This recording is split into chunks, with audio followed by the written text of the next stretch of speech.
सत्संगत जी, प्यार से कहना ध्यान निरंकार जी, वचन सुने और भाव हरेक ने यही एक चेतन करने वाला कि संसार में आना मुबारक है, पर इस जीवन को भी मुबारक बना लो। ये जीवन तो ये श्वासों ने तो अपने समय से खत्म हो जाना है और ये जीते जी लाभ एक उठा लिया जाए। इस प्रभु, इस परमात्मा, इस निराकार, इस ईश्वर को जीवन में हर समय के लिए बसा लिया जाए। एक इंसान जैसे ही संसार में आता है तो एक जो भी व्यवस्था है घर परिवार में, कामकाज में, जैसे भी आगे जीवन चलता है, वो सब करते हुए इस परमात्मा को प्राथमिकता जो बना लेते हैं, वो सहज में ही उनके सारे काम फिर एक निश्चिंत रूप में, एक सहज भाव में होते ही जाते हैं, क्योंकि हर पल ये पता है कि हमारे मुताबिक कुछ अच्छा है या बुरा है, ये परमात्मा का किया है तो बेहतर ही है हमारे लिए।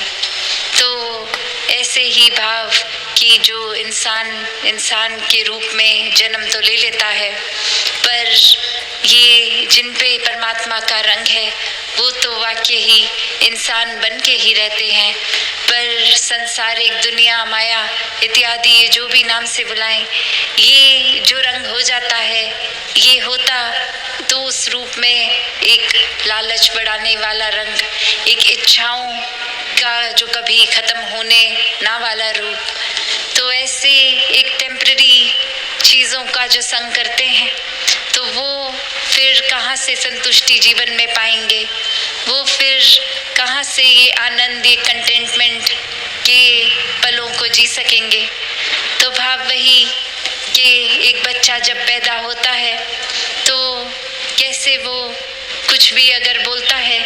तो घर परिवार, माता पिता सब बहुत ही खुश होते हैं कि चाहे ये तोतली भाषा में ही कुछ बोल रहे हैं पर कितना प्यारा लग रहा है। पर अगर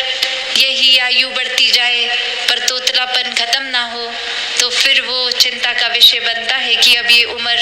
बढ़ चुकी है तो शायद डॉक्टर के पास जाना होगा। ये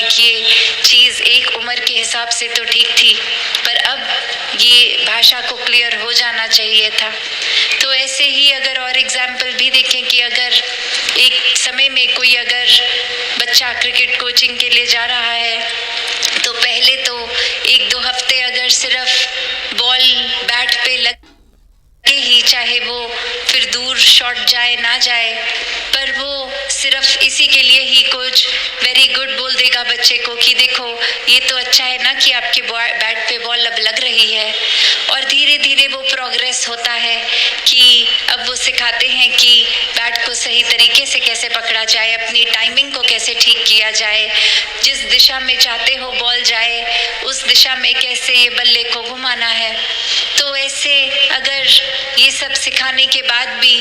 3-4 महीने बीत जाएं और वो बच्चा फिर भी एक सिर्फ उतना ही अचीव कर पा रहा है जो शुरुआत में, तो फिर चाहे पहले उस चीज़ के लिए कोच ने खुद मुबारक बोला हो, वेरी गुड बोला हो, अब उसी चीज़ पे उस बच्चे को डांट भी पड़ेगी कि कब से यहीं अटके हो, आगे भी तो प्रोग्रेस करो, ये स्किल अब तक तो डेवलप हो जाना चाहिए था। तो बात वही कि हम चाहे कितने भी उदाहरण देख लें, एक वही बात आती है जो हम बचपन से एक सीखते हैं कि अगर दवाई किसी को देनी है तो ऐसे अगर वो इंसान या कोई वो नहीं ले पा रहे दवाई तो उसको लड्डू में डाल दिया कि चलो कोई मीठी चीज़ का ही एक सहारा लेकर, असल में तो वो दवाई बस किसी तरह शरीर में जाए, एक असर उस दवाई का हो जाए। और यही तो हम कर रहे हैं इंसान भी कि ये रूप, ये प्रोग्रेस की एक समय की शुरुआत से लेके अगर समय बीत भी गया तो क्या वहीं अटके हुए हैं या वाकई ही हम ये विस्तार की ओर जा रहे हैं। ये हम स्पिरिचुअली एक आध्यात्मिक रूप में अपना एक जो स्टार्टिंग पॉइंट था कि कहीं किसी तरीके से जुड़े या किसी भी तरीके से ये आध्यात्मिक रूप को अपनाया, तो क्या जो पहले दिन जहां हम थे आज भी वहीं हैं या फिर एक और गहराई में उतरे जो अक्सर बाबा हरदेव सिंह जी महाराज भी कहते थे कि इंसान बातचीत करना तो शुरू के जीवन के 1-2 सालों में सीख लेता है, पर किस बात को कहाँ करनी है, किस लिहाज में करनी है, मन में भाव क्या होने चाहिए, एक वाणी को मधुर रखते हुए जीवन को बिताना चाहिए,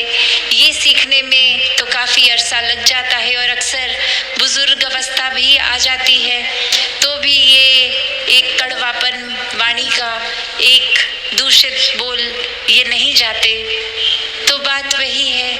कि अक्सर एक वो भाव तो आ जाता है कि कोई ना कोई वजह से ये संसार से अगर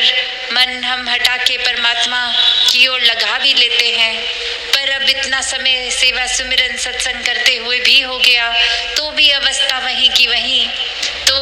ये इसके लिए अपने अंदर ही झांकना होगा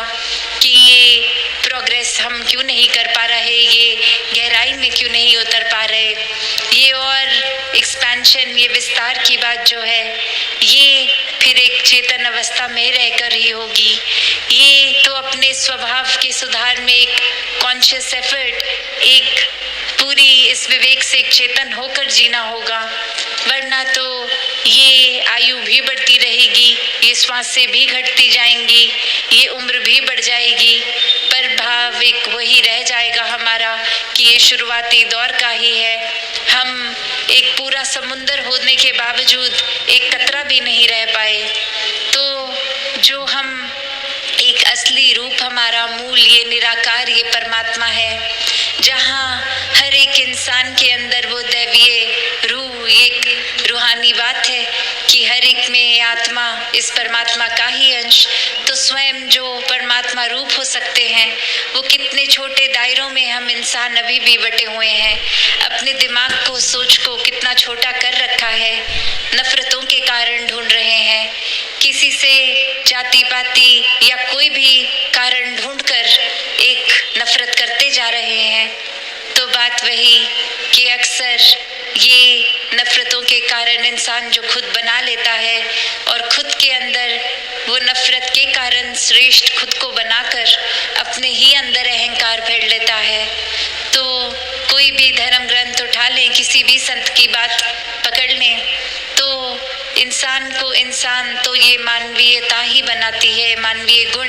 ये ह्यूमन वैल्यूज ही बनाती हैं। और कोई भी ह्यूमन वैल्यू में ये बुरे विकार तो है नहीं, सिर्फ जब भी सुनेंगे ये करुणा, दया, विशालता, प्रीत, नम्रता, प्यार इत्यादि ही सुनाया जाएगा कि ये एक अच्छे गुण हैं। तो ये जानते हुए भी तो इतनी छोटी आयु में ये स्कूल की ही बात से एक छोटे बच्चे को पता होता है ये चीज़ें स्वभाव में होनी चाहिए, ये नहीं, फिर भी वो जानते हुए भी अक्सर ये बुराइयों को इंसान अपना लेता है और फिर या तो इस मन में परमात्मा टिकेगा या फिर चतुर चालाकियाँ, बुराइयाँ, अहंकार टिकेंगी। तो अपना जीवन हमें किस तरफ लेके जाना है, ये परमात्मा तो हर समय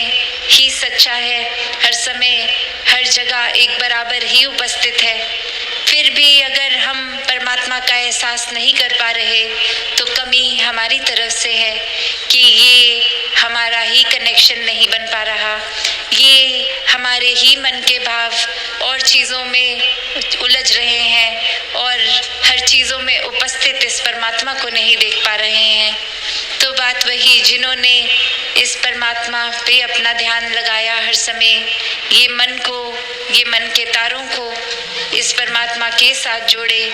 वो तो आनंद में ही 24 घंटे रहते हैं। उनका जीवन भी चाहे फिर संसारिक रूप में उतार चढ़ावों से गुजरता ज़रूर है, पर वो कोई अवस्था को मन पे नहीं लेते, उसकी वजह से, कोई सिचुएशन की वजह से अपने एक मन के संतुलन को नहीं खोते हैं, ये बैलेंस बना रहता है, ये स्थिर मन सहित जीवन इस तरह जीते लेते हैं। तो जहाँ भक्ति में सबसे पहले ये प्रेमा भक्ति की ही बात होती है कि यही एक ज्ञानी संत हो के, ब्रह्म ज्ञान से युक्त हो के, फिर परमात्मा से प्यार करके भक्ति भरा जीवन जो बिताते हैं, वही जीवन एक श्रेष्ठ जीवन है, मुबारक जीवन है और हर किसी के हिस्से ये जीवन आ सकता है। हर कोई मोक्ष, मुक्ति, सैल्वेशन का हकदार बन सकता है। तो जीते जी ही इस परमात्मा की ओर रुझाव लगा के ये ब्रह्म ज्ञान की दात से अपने जीवन को भक्तिमय बनाया जा सकता है। तो दातार कृपा करे हर किसी पे कि एक वाक्य ही मनुष्य है तो मनुष्य होने का हर पल प्रमाण दिया जाए। एक तन रूप से ही नहीं, आकार रूप से ही नहीं, पर भावों से, सोच से, व्यवहार से और इस मन में हर समय परमात्मा को बसा के दातार हर एक पे कृपा करे। सत्संगत जी, धन निरंकार जी।